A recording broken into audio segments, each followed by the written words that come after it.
Hybrid Mahanadu విజయవంతమైందని Vizianagaram parliament సభ్యులు కలిశెట్టి అప్పలనాయుడు అన్నారు. పార్లమెంట్లో బిల్లు పాస్ అయినా కాకపోయినా మహానాడు వేదికగా మహిళలకు 33% రిజర్వేషన్ ఇవ్వడంపై ఆయన హర్షం వ్యక్తం చేశారు. విద్యా వ్యవస్థ బలోపేతం కోసం మంత్రి నారా లోకేష్ కృషి చేస్తున్నారని చెప్పారు.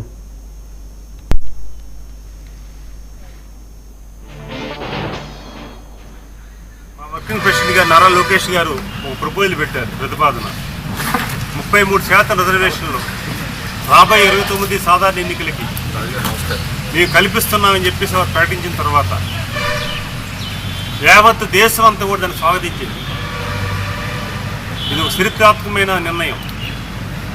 ఆనాడు ఎన్టీ రామారావు గారు మహిళలకి ఆస్తిలో హక్కు కల్పించాలని వారు సంకల్పించుకుంటే అది అమలు చేస్తే, చంద్రబాబు నాయుడు గారు మహిళలకి గౌరవం పెరగాలి, మహిళలు ఇంటికి పరిమితం కాకూడదు, వారు పారిశ్రామికవేత్తలుగా ఎదగాలి, వారు స్వయంశక్తిగా పెరగాలి, డ్వాక్రా గ్రూపులు ఏర్పాటు చేసి ఈరోజు భారతదేశానికి ఒక నమూనా ఆంధ్రప్రదేశ్ మహిళలుగా తీర్చిదిద్దిన ఘనత చంద్రబాబు నాయుడు గారు అయితే, ఈరోజు మహిళలకి మగవారితో సమానంగా వారు కూడా చట్టసభలో ఉండాలని 33% రిజర్వేషన్ని ఒకవేళ రేపు మహిళా బిల్లు కాకపోయినా సరే తెలుగుదేశం పార్టీ తరఫున మేము ఇస్తామని ప్రకటించిన నారా లోకేష్ గారికి మహిళా సోదరిమణుల తరఫున ప్రత్యేకమైన ధన్యవాదాలు తెలియజేసుకుంటున్నాం.